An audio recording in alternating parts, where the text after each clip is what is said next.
ఇవాల్టి special the healthiest fruit jelly cake. Milk ఫ్లేవర్తో స్మూత్గా ఈ ఫ్రూట్ జెల్లీ కేక్.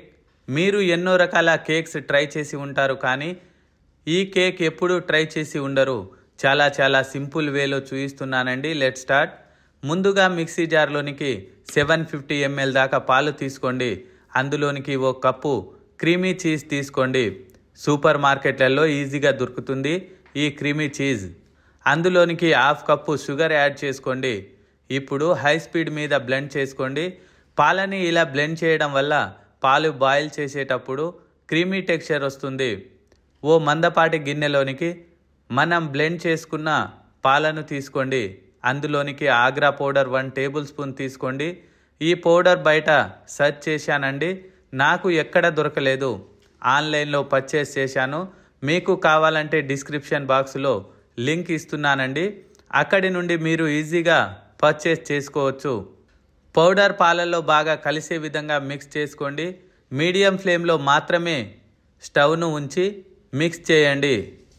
5 నిమిషాల తర్వాత చూడండి, పాలు చిక్కబడి క్రీమీ టెక్స్చర్తో వస్తుంది. ఈ చిక్కదనం సరిపోతుంది. మరీ ఎక్కువగా బాయిల్ చేస్తే పాలు గట్టిపడి ముద్దలా తయారవుతుంది. ఇప్పుడు అందులోనికి 1 టేబుల్ స్పూన్ వెనిలా ఎసెన్స్ వేసి 30 సెకండ్స్ కుక్ చేసి దింపేయండి. కేక్ బేకింగ్ ట్రేలో వేసి పక్కకు పెట్టుకోండి. మీ దగ్గర ఇలాంటి ట్రే లేకపోతే లోతుగా ఉన్న గిన్నెలో కూడా తీసుకోవచ్చు. సో నెక్స్ట్, ఓ బౌల్లో లీటర్ నీళ్లు తీసుకొని అందులోనికి 1 cup sugar, Agra powder 1 table spoon వేసి అంతా కలిసే విధంగా బాగా మిక్స్ చేసుకోండి.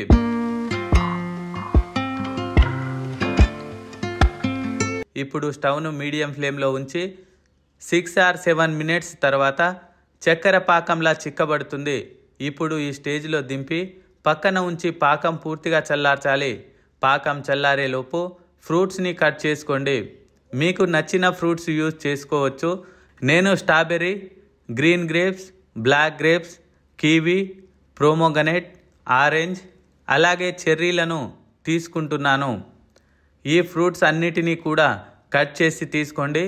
మనం ముందుగానే కేక్ ట్రేలో పోసిన పాలపై కట్ చేసుకున్న ఫ్రూట్స్ ఒక్కొక్కటి తీసుకుంటూ మీకు కావలసిన స్టైల్లో అడ్జస్ట్ చేసి పెట్టుకోండి.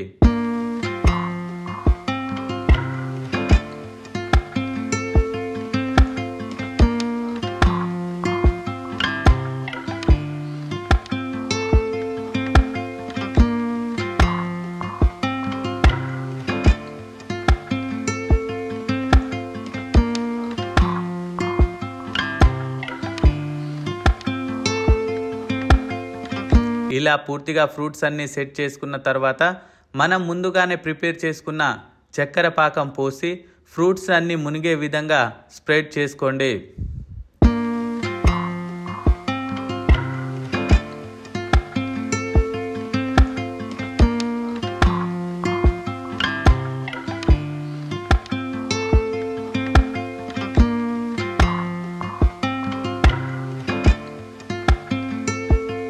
చూడడానికి ఈ విధంగా ఉంటుంది.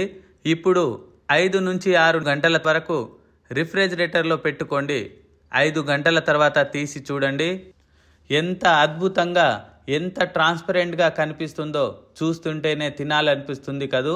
చాలా రుచికరంగా ఉంటుంది. ఈ సమ్మర్కి మీరు మీ ఇంట్లో ట్రై చేశాక ఎలా కుదిరిందో కామెంట్ చేయడం మర్చిపోకండి.